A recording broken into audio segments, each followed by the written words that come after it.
અમદાવાદ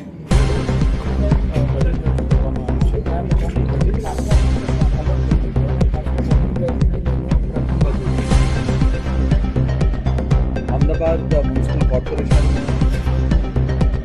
2025-26 અંદાજ અને 2026-27 draft budget આજે રજૂ કર્યું છે અને એમાં ખાસ કરીને આપણે અલગ અલગ બાબતો ઉપર ધ્યાન કેન્દ્રિત કર્યું છે. આ બજેટ જે છે આ બજેટના પ્રોસેસ પણ ખૂબ ઉત્તમ તરીકે થાય, પાર્ટિસિપેટરી બજેટ અને તમામ સ્ટેક હોલ્ડરના સાથે રહીને આ બજેટ આપણે કર્યું છે. આ બજેટમાં આ વખતના ખાસ એના ઉપર ફોકસ કર્યું છે કે લોકોના જે પ્રોબ્લેમ છે એ પ્રોબ્લેમ અલગ અલગ વોર્ડમાં, અલગ અલગ ઝોનમાં અલગ અલગ પ્રકારનું હોય છે. એટલે જે જગ્યામાં જે પ્રકારના લોકોના પ્રોબ્લેમ છે એને સોલ્વ કરવા માટે જે બેસિક સર્વિસીસના બાબતો છે એના ઉપર ખાસ ભાર મૂકવામાં આવ્યું છે. આનંદ એ વાતની છે કે અમદાવાદ શહેર જે છે એ કોમનવેલ્થના સેન્ટિનરી એડિશનના ગેમ્સ માટે 2030 માટે એ હોસ્ટ સિટી તરીકે ચયન થયા છે. એના માટે અમદાવાદ શહેરમાં અલગ અલગ જે બજેટના ભાગ તરીકે આપણે પ્રોજેક્ટ્સ લેવામાં આવ્યું છે. ખાસ કરીને સસ્ટેનેબિલિટી, ઇન્ક્લુઝિવિટી અને ફ્યુચરિસ્ટિક સિટી તરીકે ઉભરે એના માટે આ બજેટનું મેઇન ફોકસ રહ્યું છે.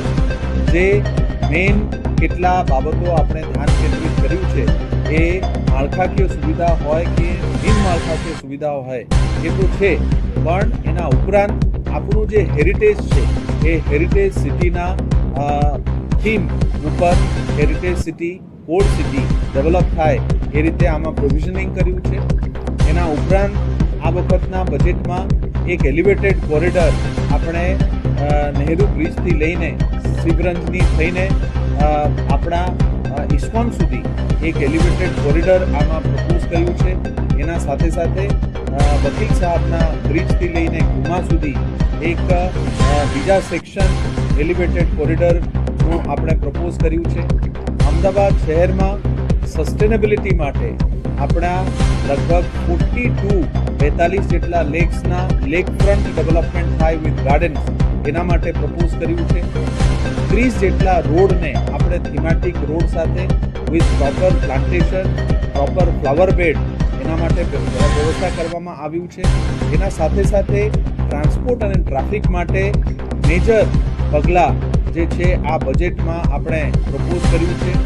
બહારથી રાજકોટ હાઈવે હોય કે ઇન્દોર હાઈવે હોય કે એક્સપ્રેસ વે છે એમાંથી અલગ અલગ જગ્યાએથી જે લોકો આવે છે એ તમામ બसेस સિટીના અંદર ના આવે અને એના માટે બહાર જે છે મલ્ટી મોડલ હબ તરીકે ડેવલપ કરીને ત્યાંથી એએમટીએસ અને બીઆરટીએસ અને લાસ્ટ માઇલ કનેક્ટિવિટી માટે આપણે મલ્ટી મોડલ ટ્રાન્સપોર્ટ હબ લગભગ 1600 કરોડ રૂપિયાનું આમાં પ્રપોઝ કર્યું છે.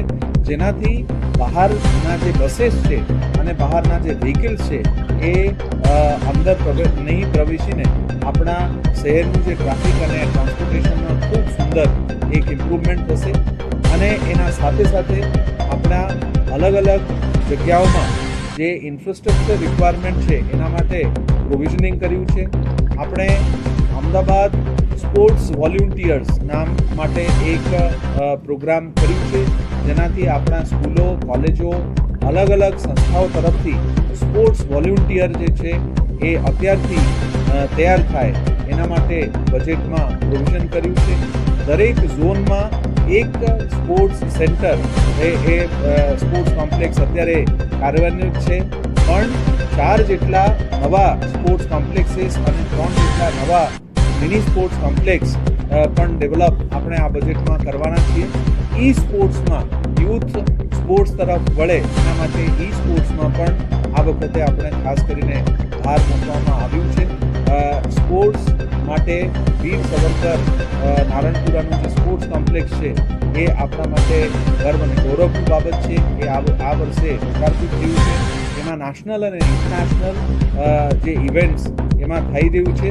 એના સાથે સંકળાઈને કોચેસ અને વ્યવસ્થાથી આપણા બાળકો ખૂબ સરસ સ્પોર્ટ્સમાં કરે એના માટે પણ આપણે સમાવેશ કર્યું છે. એના ઉપરાંત આપણે સસ્ટેનેબિલિટીમાં મેં આપને કીધું કે 42 જેટલા ગાર્ડન છે, એ લેક છે, એ લેક ગાર્ડન તરીકે ડેવલપ થાય એના માટે આપણે વ્યવસ્થાપન કર્યું છે. મેજર એક પ્રોજેક્ટ જે આપણે લેવામાં આવ્યું છે એ છે કે આપણા અત્યારે રિન્યુએબલ એનર્જીમાંથી 14% જેટલું એનર્જી અત્યારે આપણે મેળવીએ છીએ. એ આપણા અમદાવાદ મ્યુનિસિપલ કોર્પોરેશનના તમામ જે કન્ઝમ્પશન છે, એનર્જી કન્ઝમ્પશન, એ રિન્યુએબલ સોર્સેસમાંથી આવે એના માટે 100% આવે એના માટે આપણે એક 100 મેગાવોટનું કેપ્ટિવ પાવર નું પ્રોજેક્ટ આમાં સમાવેશ કરવામાં આવ્યું છે. અને એના ઉપરાંત અલગ અલગ બાબતો સસ્ટેનેબિલિટી માટે, દાખલા તરીકે 2030 સુધી અમદાવાદના તમામ બસીસને EV બસીસ તરીકે થાય એના માટે આ વખતના બજેટમાં આપણે આ વખતના વર્ષમાં 550 EV બસીસ લીધા. આગામી વર્ષે લગભગ 1200થી વધારે બસીસ આપણે લઈશું અને 2029 સુધી 3000 બસીસ EV બસીસ આપણા શહેરમાં ચાલે એના માટે અમદાવાદ શહેરમાં આ બજેટમાં એનું વ્યવસ્થા કરવામાં આવ્યું છે. ડ્રાફ્ટ બજેટમાં સમાવેશ કરવામાં આવ્યું છે. ગઈ વખતનું ડ્રાફ્ટ બજેટ લગભગ 14,001 કરોડ હતું, જે આ વખતે આપણે 17,018 કરોડ રૂપિયા આપણે રાખ્યું છે. અમદાવાદ મ્યુનિસિપલ કોર્પોરેશન આ વખતે સૌથી મેક્સિમમ કેપિટલ પ્રોજેક્ટ લગભગ 11,000 કરોડ રૂપિયાનો ખર્ચ આ વખતે કરીને લોકોના માળખાકીય સુવિધા હોય, લોકોના બિનમાળખાકીય સુવિધા હોય, આના માટે ખૂબ સુંદર કામગીરી અમદાવાદ મ્યુનિસિપલ કોર્પોરેશનના તમામ પદાધિકારીશ્રીઓ, અધિકારીશ્રીઓ તમામ લોકોએ કરી છે.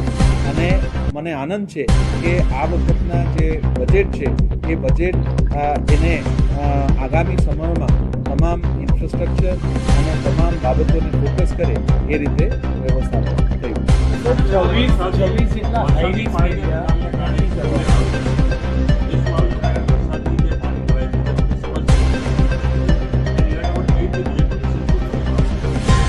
જે વરસાદી પાણીના નિકાલ માટે અમદાવાદ શહેર માટે એક ફ્લડ પ્રૂફ સિટી તરીકે ડેવલપ થાય એના માટે આપણને NDMA ફેઝ 1નું ભારત સરકારશ્રીનું ગ્રાન્ટ મળેલ છે, જેનાથી ફેઝ 1નું કામગીરી અત્યારે ચાલે છે.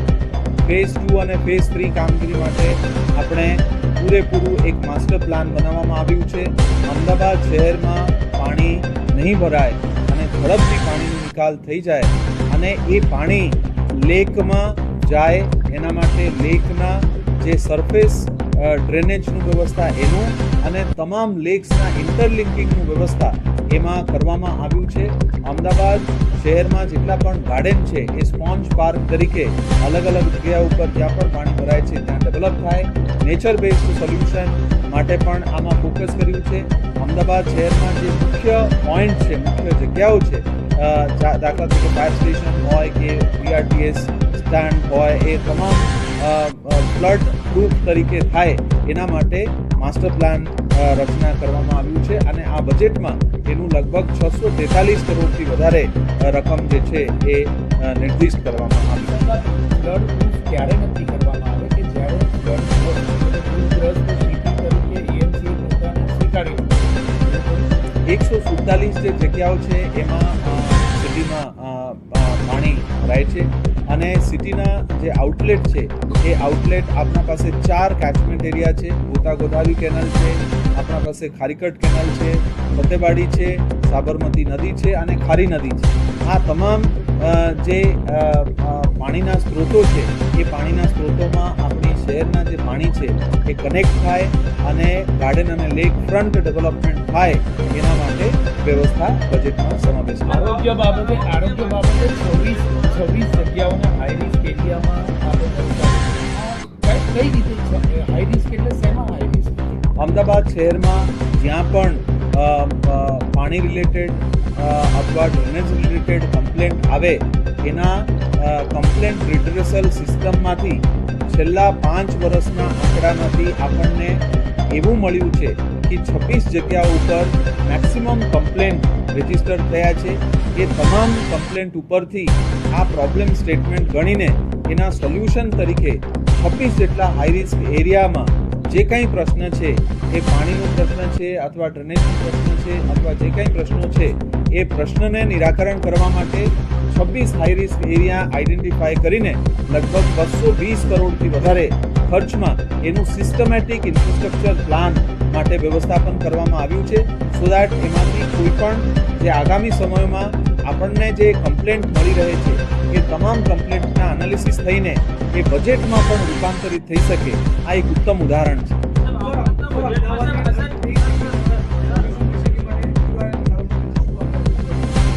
અમદાવાદ શહેરમાં એર ક્વોલિટી ઇન્ડેક્સ માટે આપણે આ વખતના બજેટમાં ઘણા બધા પ્રોજેક્ટ્સ લેવામાં આવ્યું છે. 100 જેટલા AQI સેન્સર્સ આપણે ઇન્સ્ટોલેશન કરીશું. એના સાથે સાથે અમદાવાદ શહેરના તમામ જે લેક છે એ લેક ડેવલપમેન્ટ થશે. એના સાથે સાથે ગાર્ડન ડેવલપમેન્ટ થશે. આ વખતે મિશન 5 મિલિયન ટ્રીઝ આપણે 50 લાખ ટ્રીઝ આપણે રાખીશું. 30 જેટલા રોડને આપણે પ્લાન્ટેશન સાથે ડેવલપ કરીશું. એના ઉપરાંત આપણા શહેરમાં તમામ જગ્યાઓ ઉપર ડસ્ટ ફ્રી રોડ બને. એમાં તમામ જેટલા જગ્યાઓ છે એ તમામ જગ્યાઓ ઉપર લોકો ખાસ કરીને જંકશન્સ ઉપર લોકો સ્વિચ ઓફ કરે. આ તમામ નાના નાના અને મોટા મોટા તમામ જે પ્રોજેક્ટ છે એ સમાવેશ કરીને AQI આપણે લખ્યું છે IIT કાનપુર સાથે રહીને આપણે રિયલ ટાઈમ મોનિટરિંગ કરીને ડિસિઝન સપોર્ટ સિસ્ટમ થાય એના માટે આ બજેટમાં પ્રોવિઝન કરવામાં આવ્યું છે.